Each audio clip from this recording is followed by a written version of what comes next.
are all weirdos. Weird science is the revolution. Weird science is the revolution. Weird science is the revolution. Hello, everybody, and welcome to the Death Note Reading Club. Our very, very first meeting of our Death Note Reading Club. Welcome, everybody. Welcome. I'm here with Jason. What up, Jason? Hello, Jim. Hello. And yeah, we're going to be doing a Death Note here, and something that me and you really, really do enjoy. It is in my mind, one of the classics. And every time, indubitably. Yeah, every time we talk about this stuff, it does actually always amazed me that it started out in 2003. A lot of the things that we end up doing, are kind of recent or whatnot, but this one, it's kind of a classic, right? It's a classic. It kind of, brought a lot of people into manga, into the genre, and even though it's kind of set the tone for things, there's never really been anything quite like it since. It still has its own unique feel. Yeah, and with that, I don't think that it feels dated one bit. I think that you get in here and you would be amazed. I think that you could fool people and say that this just came out. Maybe a little bit of different way things flow or whatnot, but I think that it is right on. It's neato, as the kids say, right? But it is written by Tsugumi Oba and illustrated by Takeshi Obata, and it did come out between 2003 and 2006, and it's one of those ones that has two creators, a writer and an artist. You don't often get that, but that's a cool deal with Sometimes they've worked together, and Takeshi Obata, the artist, has also done some stuff on his own. Right now he's doing that, the comedy one that's coming out in Shonen Jump. Oh, yeah, it is the, oh my God. Shoha Shoten, which I'm actually a little behind on right now, but I do like that. Me and Luke actually get a kick out of that. And again, that's kind of a funny deal to show you the idea that sometimes you'll get in that niche and you'll be, okay, that's a horror writer, that's a horror illustrator, but that Shohan Shoten is far from a Death Note. Absolutely. You can still see the same influence in some of the facial expressions that kind of come through, but a different feel, but you can see the same skills are in there. Yeah, that's when they're trying to kill him with the stand-up comedy. They're not trying to kill him with a notebook that you end up writing It's things the laugh note. Yes, it is. And when you end up jumping into this, I do think that this, again, is one of those, like you said, it got a lot of people into manga. Originally, you ended up having, different medias and things like that. I think a lot of people know of this and know maybe the basic concept.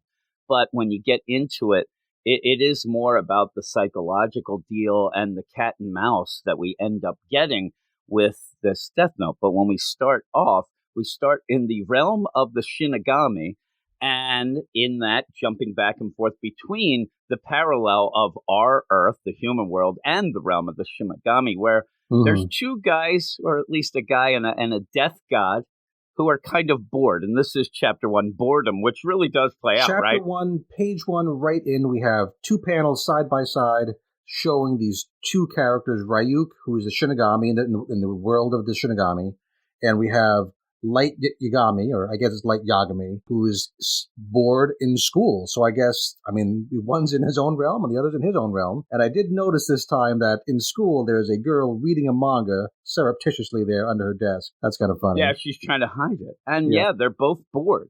And it goes with the idea that's funny to me. It's like, which is worse, being in school when you just are bored out of your skull because you're the smartest guy there, maybe a little bit crazy. Mm-hmm.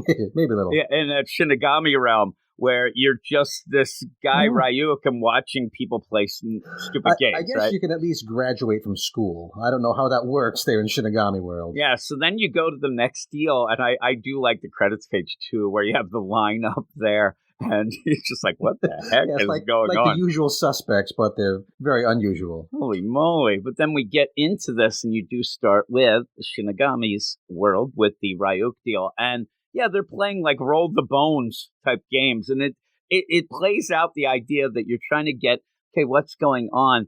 But Ryuk is just bored out of his gourd. He's just like these other two Shinigami. I guess they're pretty content to just sit around and play stupid games, but he needs something else. He needs some more excitement. He needs some action. Yeah, so he ends up deciding that he's going to go off, and they're like, hey, well, what's going on? Where are you going? He's like, oh, I dropped my Death Note.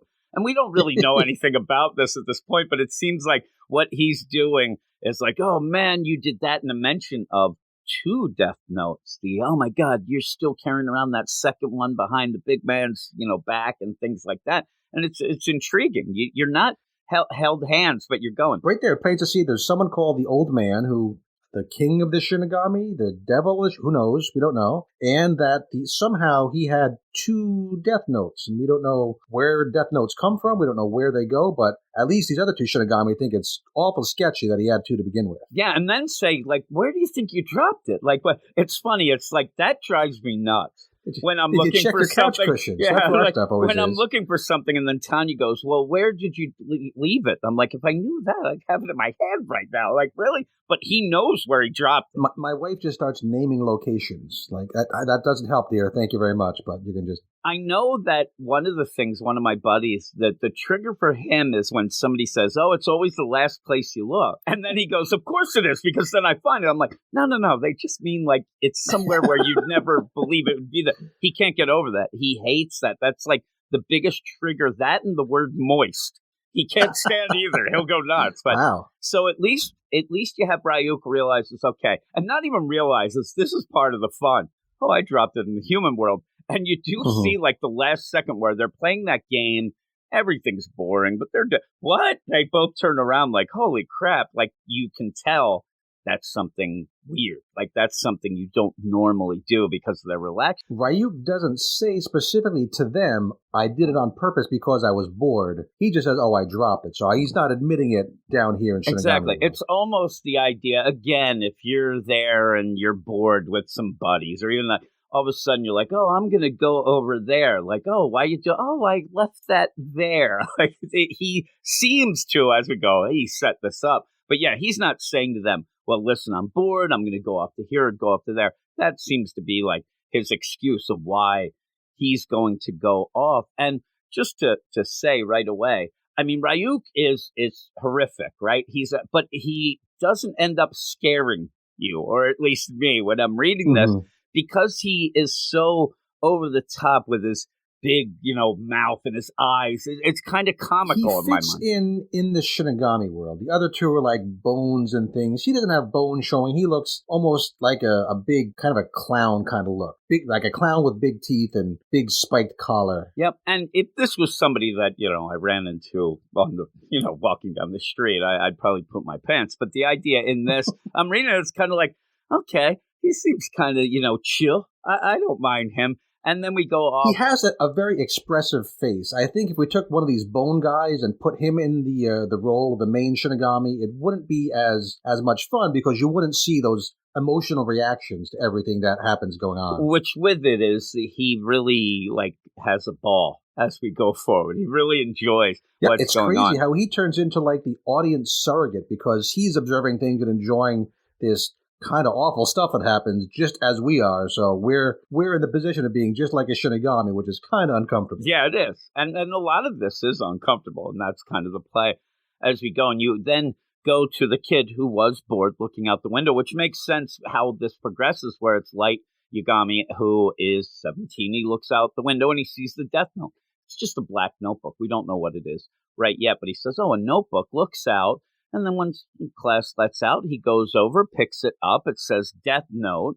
And he opens it up, and there is a lot of instructions in it. It is something where you're like, okay, and it's in English. And he says, and oh, he what a does pain. not take it seriously at all. He thinks it's some kind of dumb joke. He does mention it's all in English, which is interesting because I wouldn't otherwise have been sure if it was originally in English or if we're just getting the translated version. But no, he says very specifically, the Death Note is written in English. Yeah, and so he's like, oh, and he starts reading the rules. The first one, the human whose name is written in this note shall die.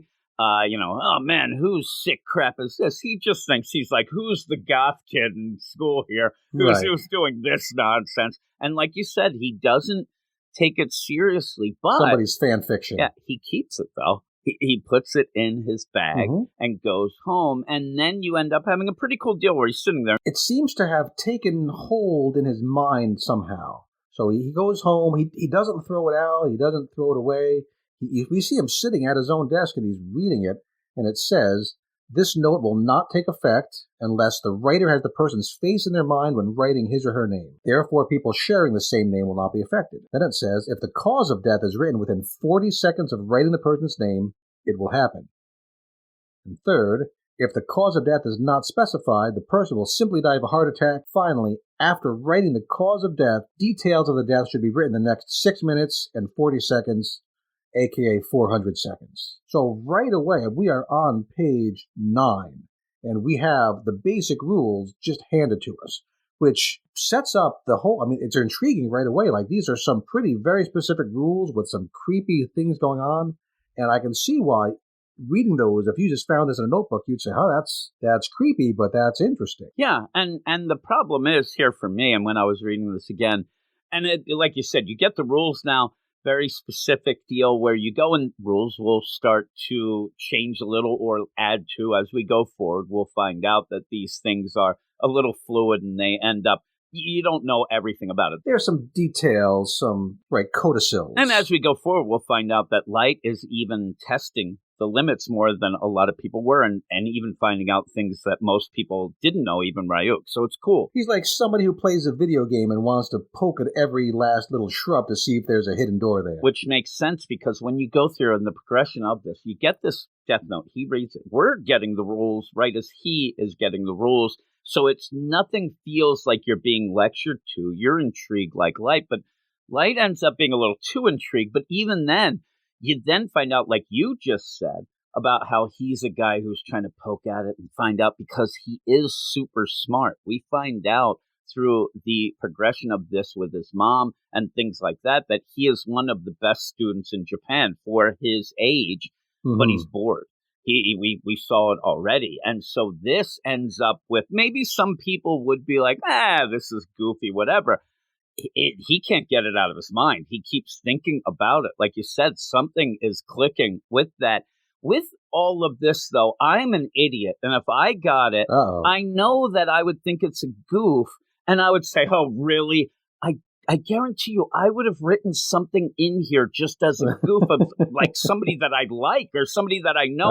Like, it would be really bad, because it'd be funny. Like, oh, really? Like, how about this? Santa Claus. Like, I don't know what it would be. Let's see, I need to make a list of all the badasses for my podcast this week, and then there goes all your income. Yeah, so it would be problems. And so with that, too, you don't get, we'll still get a very specific thing coming up of who you can write and how it'll work and things like that. But the idea of this, I think I would be like, it would be the worst. I would end up like, it would be like a sports hero. I'd be so stupid with it, thinking it's a goof. That would be a different kind of a story. Oh, it would be. Mario Lemieux. I'm like, oh no, what did I do? My favorite guy Super ever, Mario. But yeah, when this goes through, he starts to wonder, and you can see that he's figuring things like, okay, I'm going to do this, but he gets a plan pretty quick here. And I think that the play is the little bit of a delay and things like that with him actually doing the names. Like, he might do something like that. Well, let me see. This is nonsense. But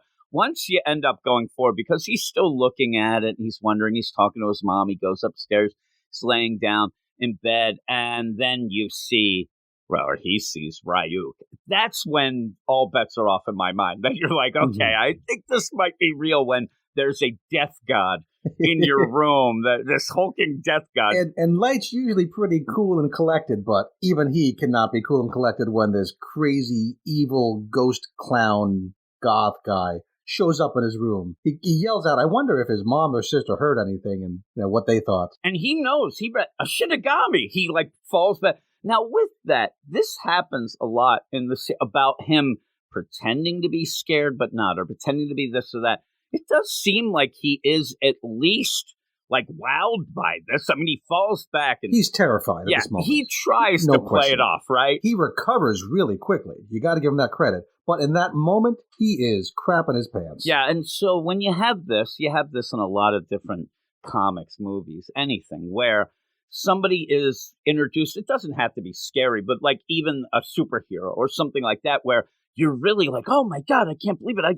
Like you said, he recovers so quick, and it starts to give you that inkling that this kid, he's a little, I don't know if you think he's off at this point, but boy, he's all business. We're not going to go through a part of like this whole chapter of him. Oh my God, I can't believe it. What is it like being this, or what do I do, or whatnot? He just sees him and he goes, "Oh, you're a death god." He gets his composure. I'm not surprised to see you. He's been bored probably for years now, but he sees this opportunity to change his way of life, the way his life is progressing, and he goes for it. Yeah. So he gets right in. Hey, I've been waiting for you with a pretty evil look. And I like, Ryuk's like, really?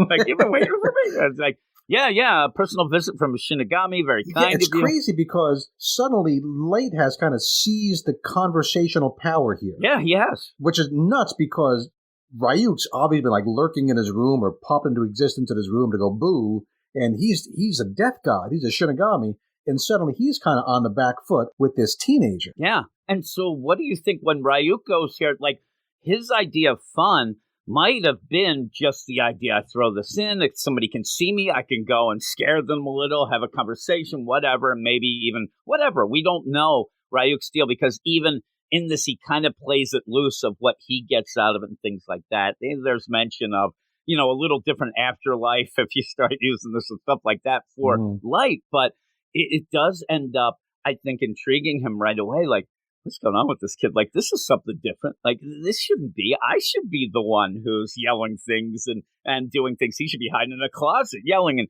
he's not. He's like, oh, thanks. I got this death note, but I'm kind of doing the, hey, look here. And he hands it to Ryuk, and he's like, holy crap, like, this is amazing. Like, pages of names covered here. He just dove right in. Just right in. It looks like the yellow pages. It looks like, or the white pages. It looks like a telephone book that he's written so many names.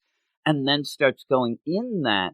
And he says nobody has ever done this in just the first 5 days or any 5 days of this death note. This is crazy. Most people would be too scared.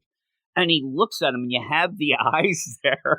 And I think he's like, oh, this kid is off. He looks a little Gollum-like just for that one panel, maybe two panels. And he ends up saying that he is here. He's for this. He's all big and whatever. And you end up having, hey, what happens to me now? Do you take my soul? He actually thinks, and that's the other thing, he kind of thinks right now that Ryuk's going to grab his soul and take him to hell, and he's still not reacting. And he thinks that he already had all his fun with his death note. He thinks it's all over. He thinks that the story's done. But no, he's saying, okay, yep, I used it. I know it belonged to Shinigami. Now the Shinigami's here. So what are you going to do? And to me, that makes it worse. Like, the idea that he thinks that this death god has shown up to grab his soul for eternal punishment, and he's just oh, what happens now? We go, oh no, we don't do that. It's better than cram school, I guess. Yeah, really. Nobody likes cram school. But yeah, they talk about the idea of, okay, it lands in the world and it's yours. You get to use it, and yeah, don't give it to another human. And this is a big thing that I actually forgot. The idea where if he does give it and some other human does get it, his memories of anything with the Death Note are then erased, so he would not remember any of that. I guess you're only allowed to know about the Shinigami while you actually possess the Death Note. Yeah, so, and they play out a cool thing. He jumps out the window, he's going around, and he's, on top of a telephone pole saying nobody else can see him because of that. That's a bond between me and you, Light and Ryuk, and he's like, oh, the bond. And so you go with this. So he says, like, there's no price to pay for this. Like, this is great. Like, this is the best thing. Yeah, he's like, not exactly. Terms and conditions, some fine print. But don't worry about that now. Someday when you die, I, meaning Ryuk, will be the one writing your name down. And also, don't think, and this is a zoom in on his face. His face looks creepier in this panel than he has any panel so far, which is saying something. He says, don't think that any human who's used a Death Note can go to heaven or to hell. And then he just drops it.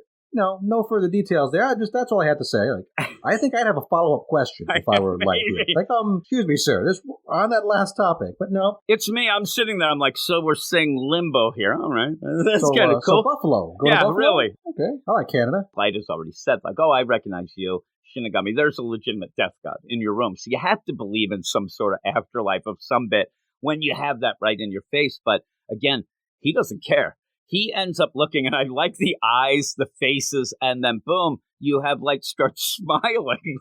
All right, that seems good to me. I'm like, I don't know. Kind of a nervous laughter. You can see how he's kind of trying to, again, get back to that position of control where, okay, yeah, I know what's up. I'm cool and collected here. And you can see him forcing himself back into that emotional state. Yeah, and he ends up saying, all right, then you end up having Ryuk say, hey, you'll find out after you die. We'll do that later. Like, don't worry about it now.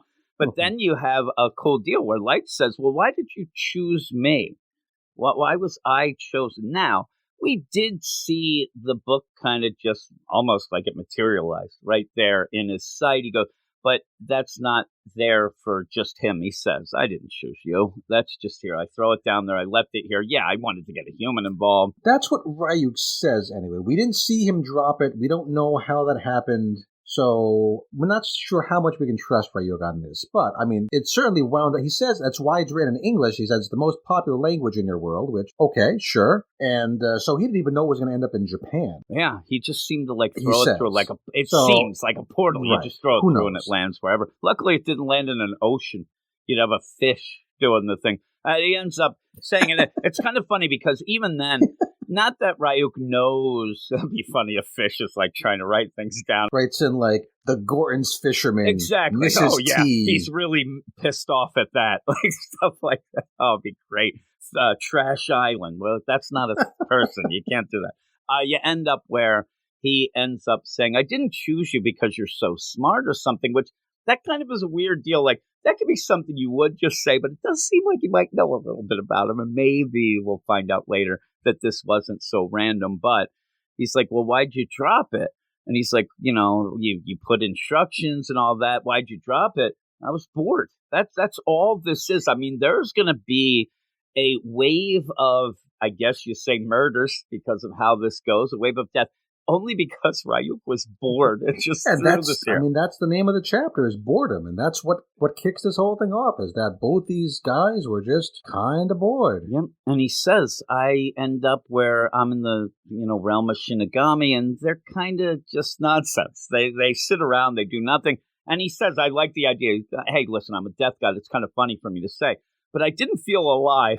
I wanted to feel alive. So he forgot how to live, Jim. Yeah, he did. He never learned how to live, the Shinigami Ryuk. But yeah, he says, do this. And he kind of ends up explaining a little bit about, the human world, the Shinigami, all this. I can't really die. You can't write a Shinigami.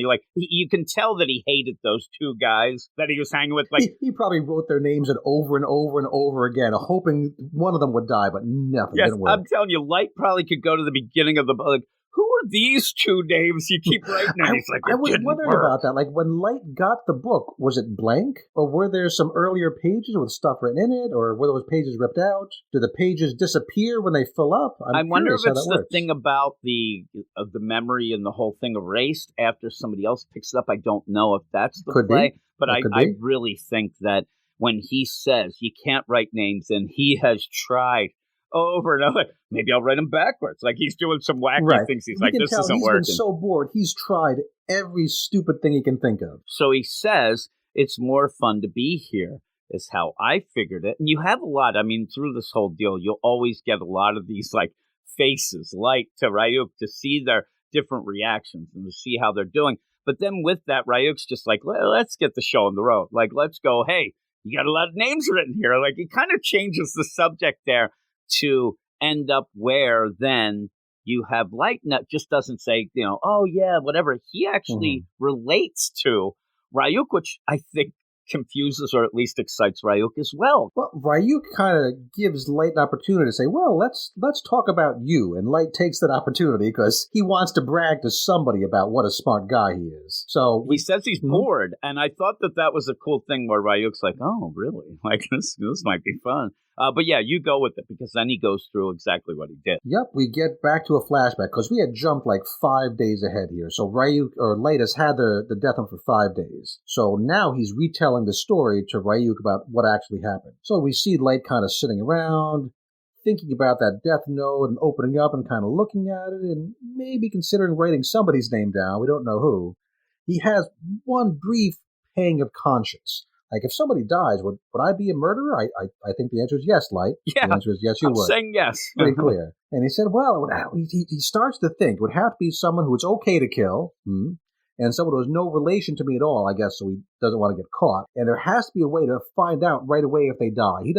If he's going to do a test, he doesn't want to have to sit and wonder if the test worked or not. He wants to know right away. And coincidentally, he turns on the TV, and there just happens to be this horrible, weird-looking guy. Looks like Lurch. He looks exactly like Lurch. Kurao Otoharada, like a Japanese Lurch. And he's a horrible guy. He's already killed people. He's taken taken hostages inside a nursery school. So little teeny tiny innocent children, he has them hostage, and it shows his face and it shows his name right there on Light's little personal TV there in his room. Everything he needs, very conveniently. Right as he's doing that.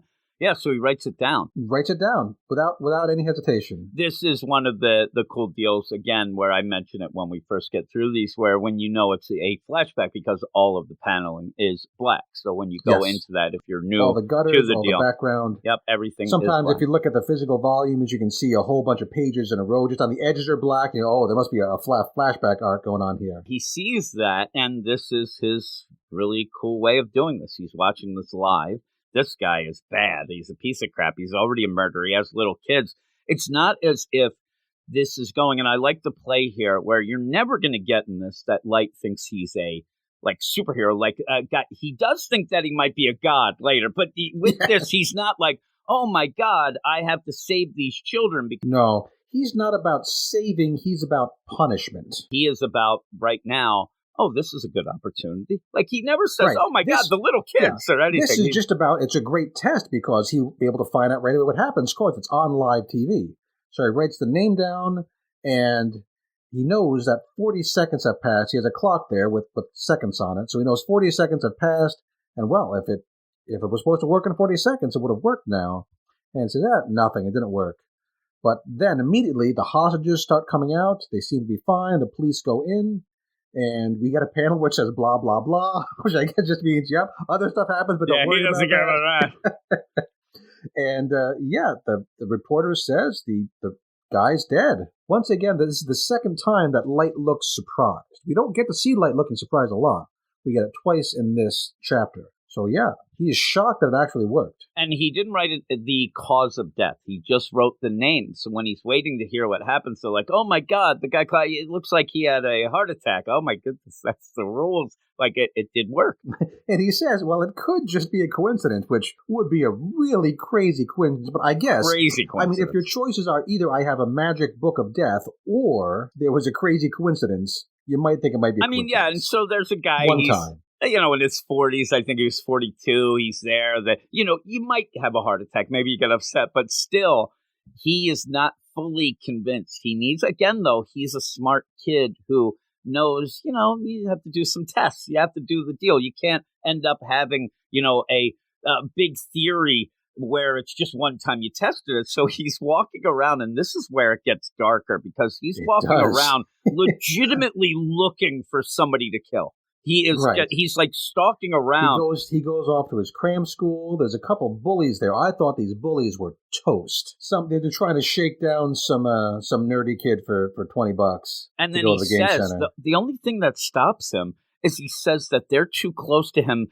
They might be able to realize it's too close. It could be traced back. Yeah. So that's the only thing that saves bully boys here. I mean, really, the only thing. So that shows for you now. Too. He is thinking. Yeah, he's thinking. He is a cold and calculating killer already. It's not just emotional. They might be going on the list. They're just not going to be the top of the list, but they're on the list. At least the list, outside of the book that might enter it later. But he ends up where, even in cram school, he's not thinking of anything but the idea of who can I do this. He gets hit by chalk. I'm like, the teacher's done now.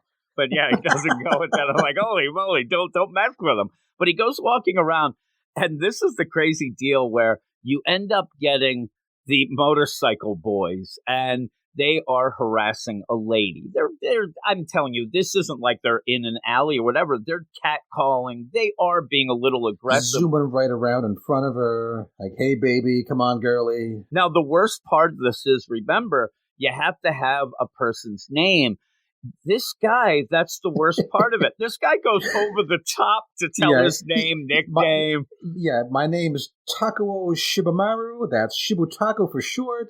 He all but takes out a social security card and says, "Here's my address. Here's my mother's maiden name. My first pet was named Snoopy. Everything you need to know to either steal his identity or kill him with a death note. Up to you." And so with that, again, you do have Light, who's kind of there. He's watching. He's also, got the death note hidden in a manga there. A little. He goes to a store and pretends to browse through some magazines or whatever. Light here, if anybody ever says, well, he kind of is a hero, he's not stopping what they're doing. Like, they are upsetting this woman. He's not, hey, guys, stop doing that, whatever. He's just watching. He hears a name. I think, all right. And he's going to test this. And the big thing is he ended up not putting a cause of death that first time, and there's a heart attack. So to really, really test this. Right. It's experiment number 2, make it a little more complicated.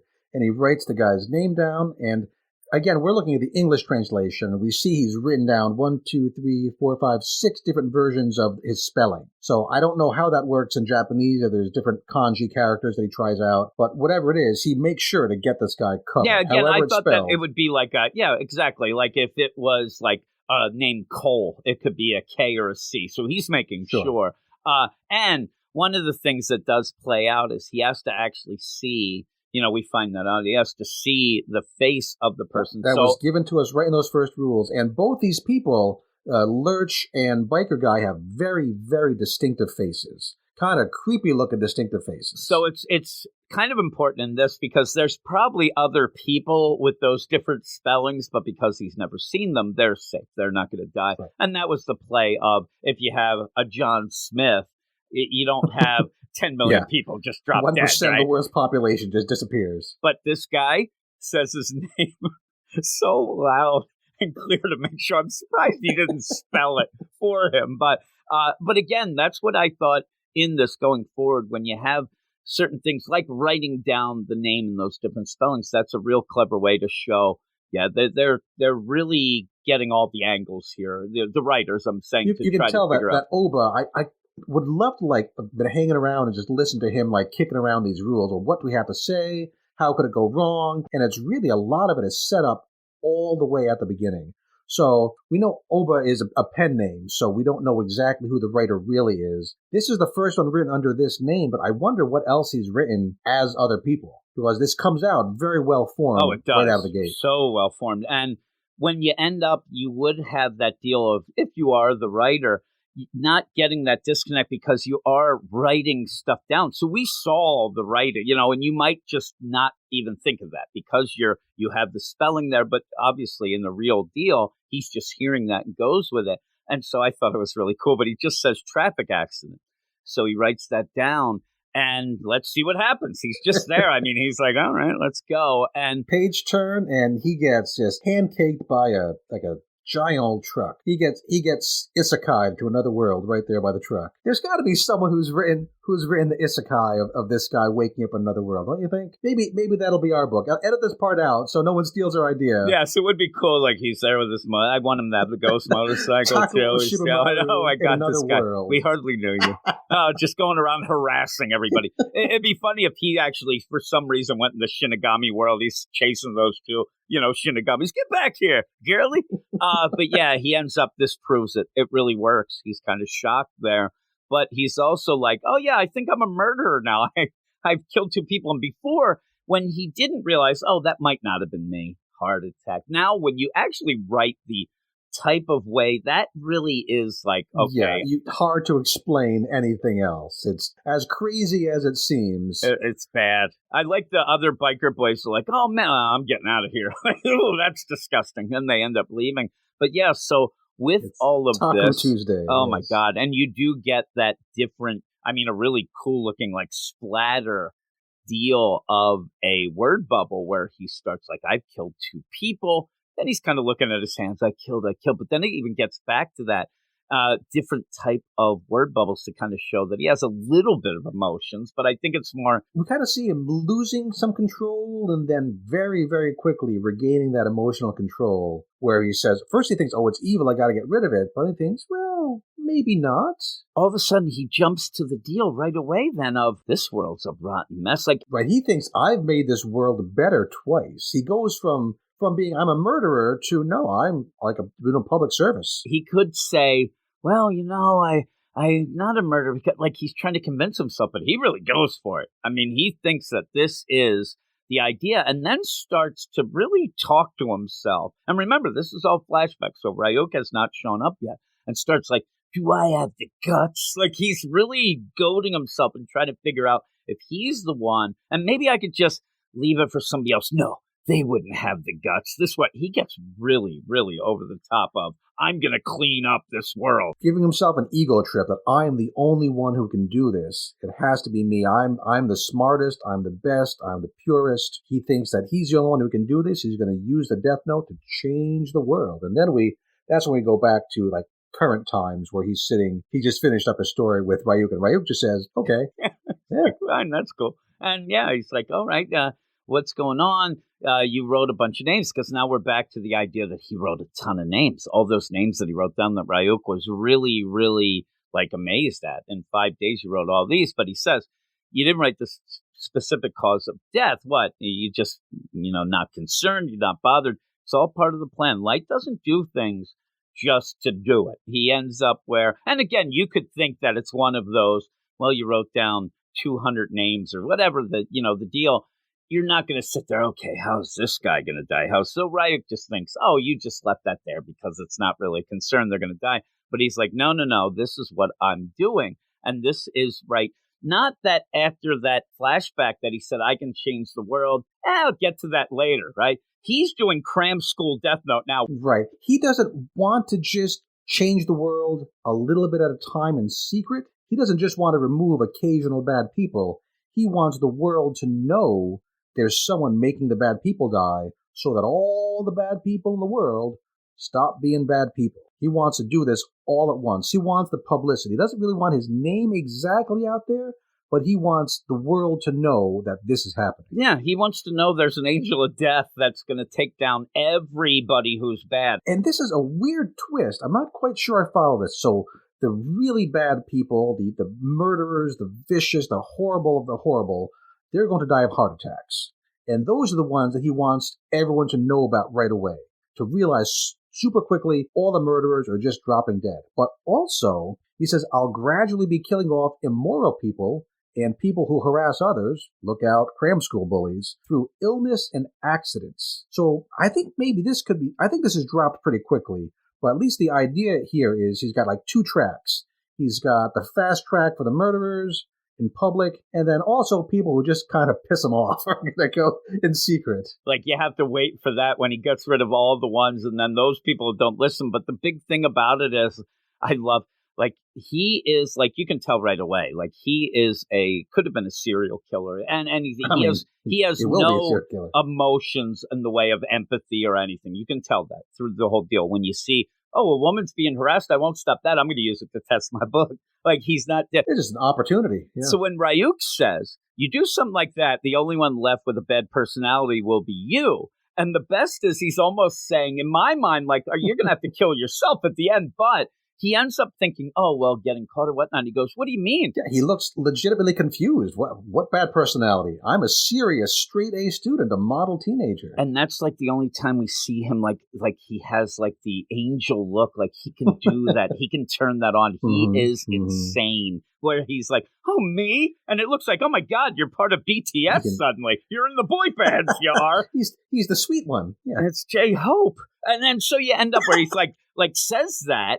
And then Ryuk looks and like, holy crap, this is the best. Like, he ends up, because you end up having like say, I will reign over a new world. And the only reaction by Ryuk is, man, humans are fun. I was right. This is the hit best. The jackpot. He got an interesting one right out of the bag. You could end right there. It's a really cool ending. Like, holy crap, this is some fun time. It's an interesting choice because you could stop right there, but we get just a couple more pages where so far we've been completely through Light's point of view, right? I mean, other than the very beginning opening where we saw the world of Shinigami. But other than it's been all Light's point of view, but now we somewhere completely different. We're at a G8 summit. So it's a meeting of the International Criminal Police Organization's all over the world. The big countries all over the world have gotten together. Quickly have realized, hey, we have 52 people in the past week, murderers and criminals.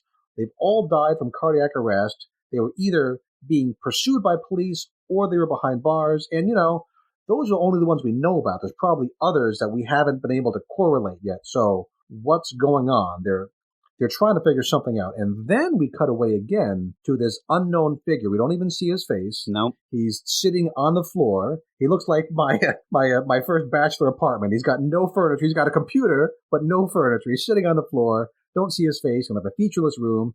And he says, Interpol's finally starting to move on this. We don't really know exactly when this happens. And, well, this is one case where I'm going to need some help from the police. So whoever this is, he thinks that clearly this is a case for him, and the police will maybe help him out. Yeah, and so Light's right. I mean, you end up where they are aware. They're already aware that things are happening, that this isn't just random. I mean, all these people dropping over with heart attacks. So the Interpol police, they're getting in on this. It's not exactly like as quick as I think Light might have thought, like where he'd be praised. I mean, even with bad people dying, you can't have that happen. So they seem to all be gathering. They're all concerned. Let's figure out what's going to be going on here. And yeah, it starts the game. And then we end up seeing this, mysterious figure, like you said, just sitting there in his bachelor pad where he's bought a computer, maybe some ramen noodles, and maybe a mattress that he throws on the floor, if not blankets. So yeah, it is a good setup. I mean, you have a complete chapter here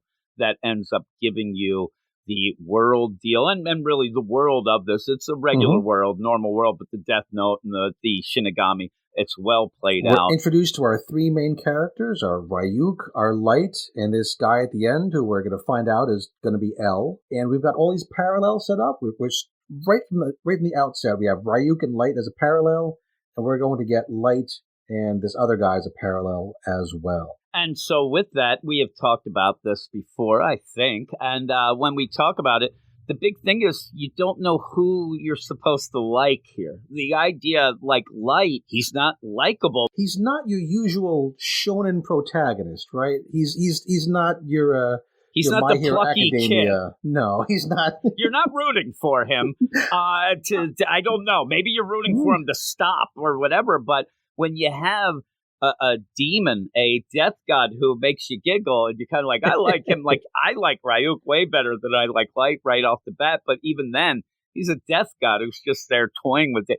It's dark, but it's not dark. It's dark in a psychological type of way and makes you think about the things more. It's dark when you think about it, but if you just go along and read it, it's a lot of fun. Yeah, it's a lot of fun. It's such a unique deal. Like you said, with not a lot of things like it, because I don't think you can. It's done so uniquely in a way that you go where I could see an editor at first saying, like, we can't do this. Who am I supposed to like here? Who am I supposed to be into? At the end, it's funny because you end up having that mysterious character where you end up, oh, I get it. That's like, that's actually the Sherlock Holmes. We were following the Moriarty, but it's not even that anyway, because he's not that likable either. So you end up, as we go forward, you kind of just go with the flow and enjoy the story in the way where you're like, I hope I would never run into anybody that's in this book. So it really is good. It's such a good and well thought out. Everything's well thought out. And with a book like a Death Note like this, you could think that,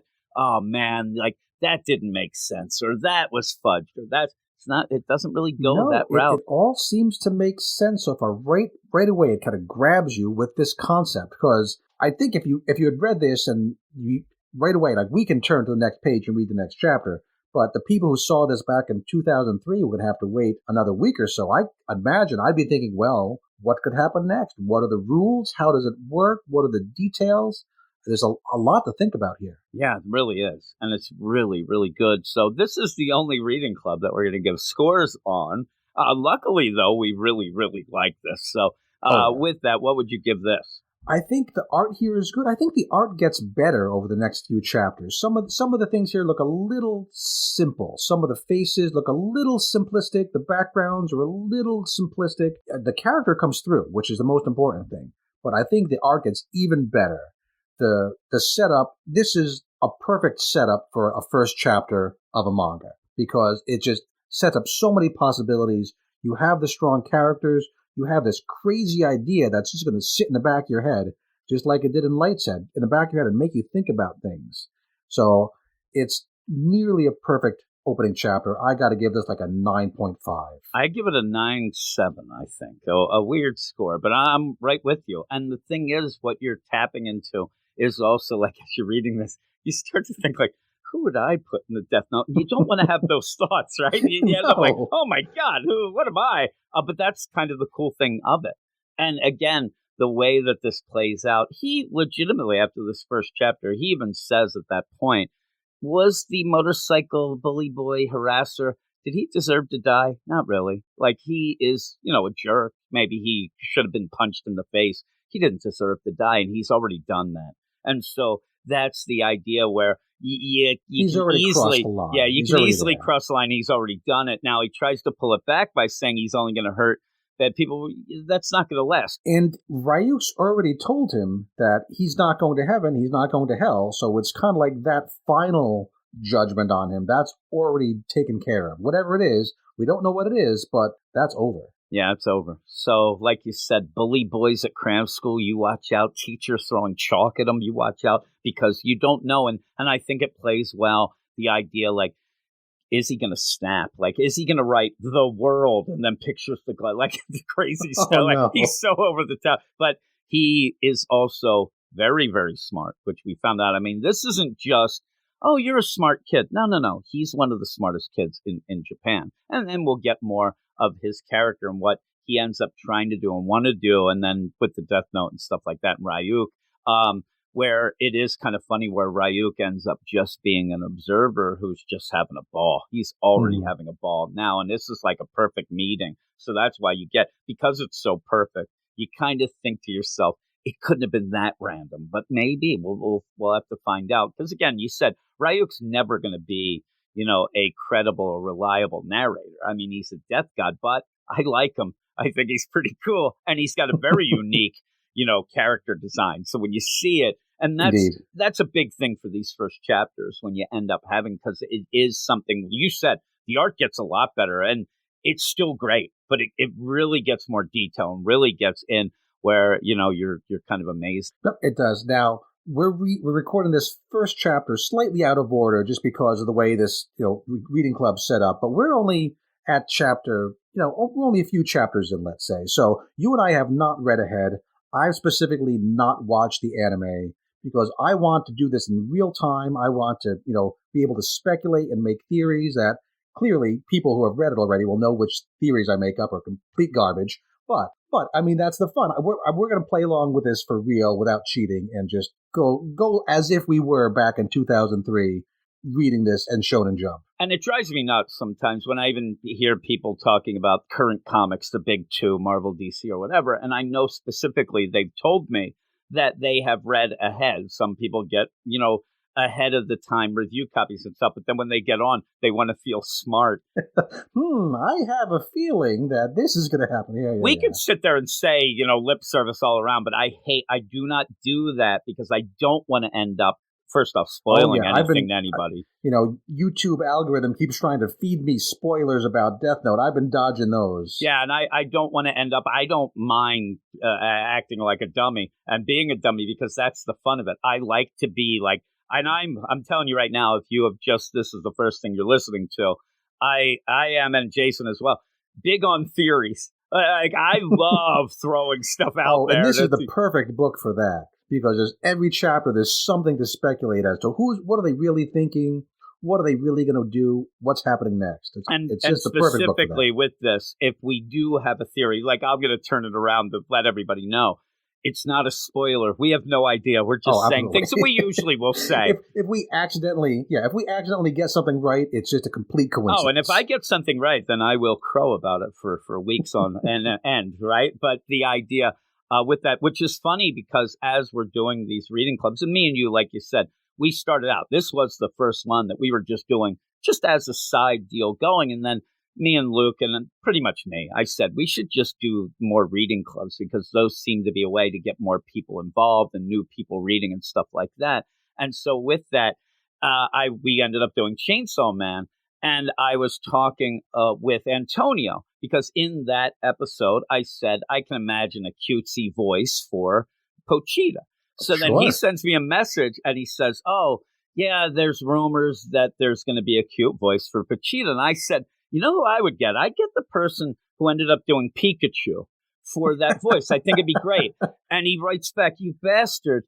That's who they got. That did that. And I'm like, oh, well, like I'm telling you, I just threw it out there. That's who I would get. And again, that's my limited view.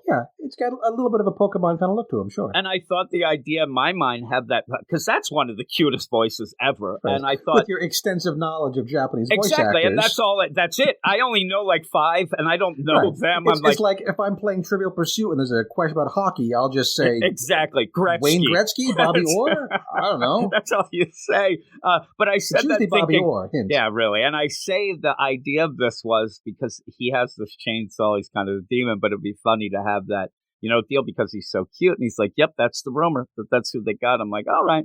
And he goes, oh, did you read that? I'm like, what am I going to sit there and look up? Who do they think? I didn't even know. I forgot there was going to be an anime. But yeah, that's the fun of it. So again, like we said, this is not going to be a spoiler-rific cast. And really, the way that we play it is just me and you reading it and talking about it so people can, issue listen by issue along and do that. And eventually, hopefully, we'll get some emails about the different books and things like that. And again, I'll say it at the end, you don't have to listen to every, reading club. If you like Death Note, just listen to Death Note. If you want to listen to them all, it's great. But all of these that we're doing, I think, are really, really cool ways to jump into. Say sample them all and see which ones appeal to you because, again, I don't know, are all of the ones we're doing in Shonen Jump? Yep, they're all in Shonen Jump. The first couple chapters are all free in Shonen Jump. Don't have to pay anything. And if you want to follow along, it's $2 a month, and then you get the full access to everything. We don't get any kickback, alas, but it's, I've heard it called the best deal in comics. I've heard that. I mean, it is one of those things that's such a great deal. Like, again, listen to the first 3 chapters. The first 3 are free. You can listen to those. And then when we get going, if you want to keep going with us in these different ones, just get the Shonen Jump app, and it's well worth it. You'll be very happy with it if you already like the 3 going. So if you're not already a manga reader, this is a great way to jump in. I think Death Note's a great first one. It's not like a superhero book like My Hero, but it's easy to get into without knowing anything about manga. There's the one place where it kind of goes into the black background, and then you kind of got to know, that's a flashback, but even that is telegraphed in the panels. So there's no barrier to entry here. And yeah, I'm going to end up, and probably by this point where most people would hear this, I'm going to end up doing something of like a, manga for dummies. I don't want to say that. I'm the dummy, but, a 101 deal. And where I always say it with new readers is the idea, if you remember when you first started reading any comics, there was a learning curve of how the panel progression goes in normal comics, Western comics. Mm-hmm. Everybody has that little deal, but you were able to get over that. I mean, obviously, if you're reading other comics and things like that, this is the same kind of learning curve. It's just a different flow from right to left, which seems daunting, but it's not. It's just the same as getting your first comic. I don't even think about that anymore. The only time I ever get confused is if I happen to read a Western comic that's in black and white, because my brain says black and white goes this way and color goes that way. That's the only thing. There are a couple, and everybody would run into this, where you will get legitimate manga that read left to right. For some reason, they've decided to go that route. Sometimes they do a mirror image type deal to put like an older trade, but now... Yeah, there's a couple that say every chapter, the mangaka says, I want it to go this way, so it's going that way. That throws me off. I'm done. I think one of them is Phantom Girl, I think is the one that is... Yeah, Phantom something, yeah. Luke can't read it. Luke said, and it's so weird. I'm trying to say that everybody can get used to doing this, but once you get in that mode for each of them, you get in that mode. Does that get published in a physical magazine anthology? Because how would that work in an anthology? I don't know how it'll be straight. It must be digital. Yeah, it's weird. But yeah, Luke's like, that drives me nuts. But yeah, overall, it's very easy. Once you read a couple chapters, you'll be in. And occasionally you'll go. I said when we were doing one of those where I get the Shonen Jump app, and just as a deal, I'll swipe the wrong way, and then it yells at me. I'm like, come on. I get all mad. I yell at it. Give me a break, Shonen Jump. I read too much.